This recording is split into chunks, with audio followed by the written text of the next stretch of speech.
Okay, so today we're going deep, really deep into some fascinating material that you sent over, and it looks like we're heading to a historical site in Maharashtra. Yeah, Maharashtra's it's got this incredibly rich history. Like seriously, 2,500 to 3,000 years of cultural, historical, economic, social, like everything you can think of is just woven in there. Yeah, absolutely. And, we all think of the iconic places, but I think what we're going to uncover today are some of those hidden gems, Mm. the places that might not make it onto the tourist map, but hold such significant stories. Right, and today specifically, based on your research, we're diving into the Tool District. Dule. Okay, so Dule, I'm thinking like textbook stuff, right? Climate, rainfall, tribal populations, maybe Nandurbar and the independence movement. But I feel we're going beyond the textbook today. Oh yeah, way beyond. It's fascinating because when you look deeper, there's this whole other level of history there. And, thanks to places like the Rajway Research Center and the work they've done and sites like the Vaidavada Mandir and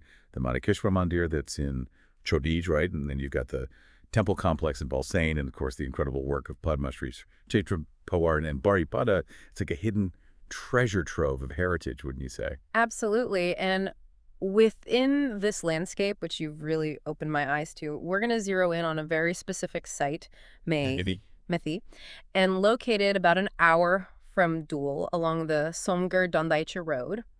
And the stars of the show are a pair of Lakshmi Narayana temples Beautiful temples, yes. built around 900 years ago Wow. during the Yadava dynasty. I mean, that's a serious chunk of history we're talking about. It is, and what's so striking when you arrive in Methi is you'll see these two temples, and they're right there on the right side of the main road as you come into the village. Mm. It's like they're welcoming you. Yeah, and architecturally speaking, one thing that stands out to me from your research is that both of these temples are elevated. They're on platforms, these kalath or base structures, which really gives them a sense of prominence. Yeah, definitely a sense of grandeur, and Hmm. it's interesting how you access each temple. The Lakshmi temple has steps leading up to the front, but the Narayana temple you can enter from the front or the north side. Hmm. It's like these little design choices tell a story about the rituals and traditions. Yeah, and another interesting feature specifically for the Narayana temple is the Vahan Mandap, which is like a vehicle pavilion situated right in front. So for our listeners, what was the purpose of this structure in relation to the deity? Oh, it's pretty cool, actually.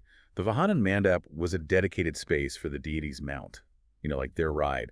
And for Vishnu, the Narayana temple is dedicated to Vishnu. His mount is Garuda, that mythical bird-like creature. So it's very likely there would have been a statue or a depiction of Garuda in this pavilion facing the temple. Okay, so moving on to what sounds like a visual feast here. The sculptural details on the outer walls, the Mandavar of the Narayana temple, you mentioned carvings depicting various stories of Vishnu. Can you give us a sense of what someone would see just walking around this temple?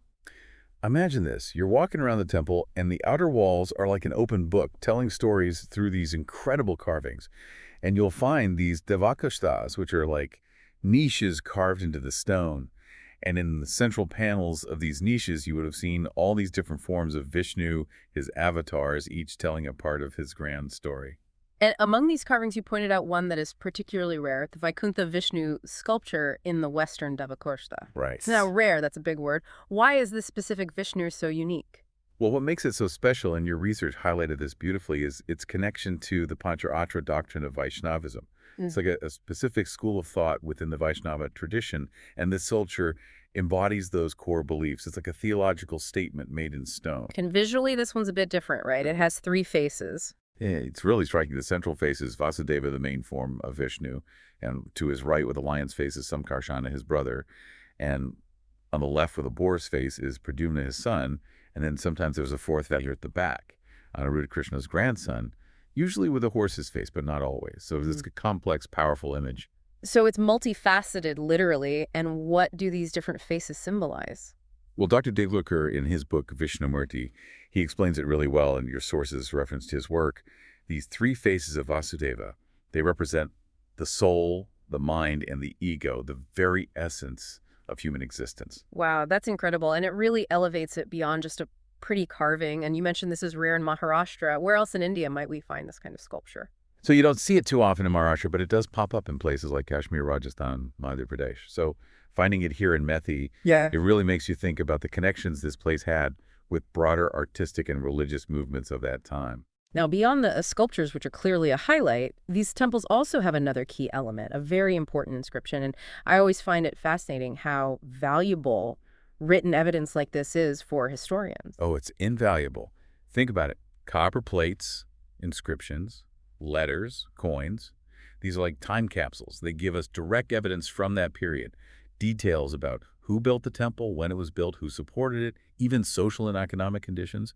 It's primary source material, pure gold for historical reconstruction. And in this case, what does the inscription at the Narayana temple tell us? This inscription is amazing. It actually records the donation of an entire village to the temple, a huge act of support.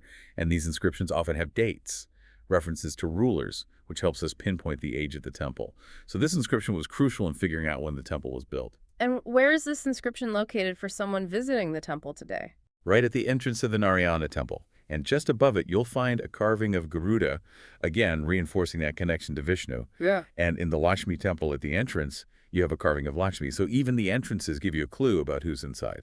Very cool. And your notes mention a beautiful Saraswati sculpture in the Lakshmi temple.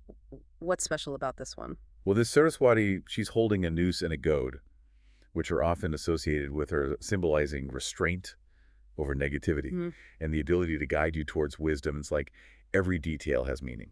And what about the base of the temple? Is anything interesting going on down there? At the base, the Adhisthana, you'll notice carved panels with Gana Kirtimukha motifs. These are common in Indian temple architecture, seen as auspicious symbols warding off bad energy. And the Kirtimukha itself, it's this fierce lion-faced creature. Pretty cool. So much detail. It's amazing. And you mentioned broken pillars in the Lakshmi temple. What do those tell us? Even broken, they hint at the grandeur that once was a permanent.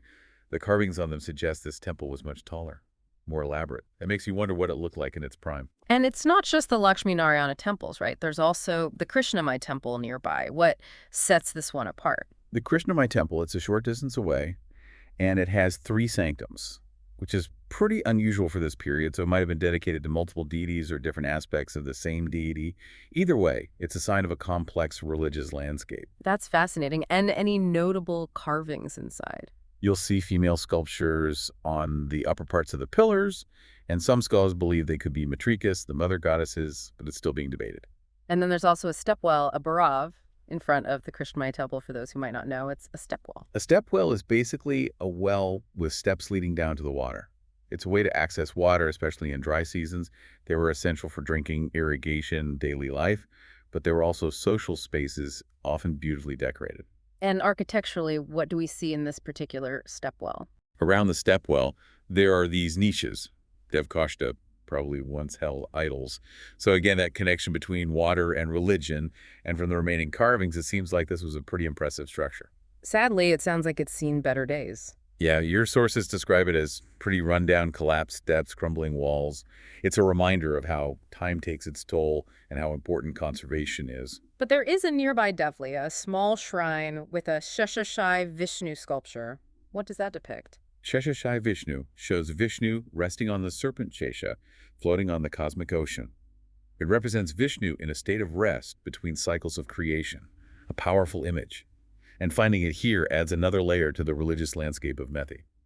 It sounds like this village was a truly vibrant place, but as we've touched on, the temples aren't in the best shape today. No, they've suffered some damage, likely during invasions, and what's perhaps even more concerning is the lack of care they received afterwards. But it is encouraging to hear about the efforts being made to change that. Absolutely. The locals, people from Tool District heritage organizations, they're all working to raise awareness, encourage visitors. Ultimately, they want to see these temples restored to their former glory. And your sources mentioned these sites could be great weekend trips for people in cities like Pune, Mumbai, Nashik, Jalgaon. Exactly. A chance to escape the city, connect with history and culture. It's right there waiting to be explored. So as we wrap up our deep dive into Methi, it's clear that these sites hold so many untold stories, and it begs the question, are we ready to listen? That's the key. These often overlooked places, they're a direct link to our heritage, and they're waiting for us to rediscover them, appreciate them for what they are. So we've explored the Lakshmi Narayana temples, marveled at the architecture, delved into the significance of that rare Vaikuntha Vishnu sculpture. And we've seen how the inscription unlocks the history, plus all those fascinating details, the Saraswati sculpture, the Krishnamai temple with its 3 sanctums, the stepwell. It's a rich tapestry. It really makes you think about the importance of preserving these lesser-known sites. They might not be famous, but they hold such valuable pieces of our past. Absolutely. And it leaves us with this thought. If a small village like Methi can have such incredible treasures, what else is out there waiting to be discovered? It's a call to keep exploring, to keep asking questions. And on that note, we'll end our deep dive into Methi. Thanks for joining us. Thank you. And until next time, keep exploring. Keep those questions coming.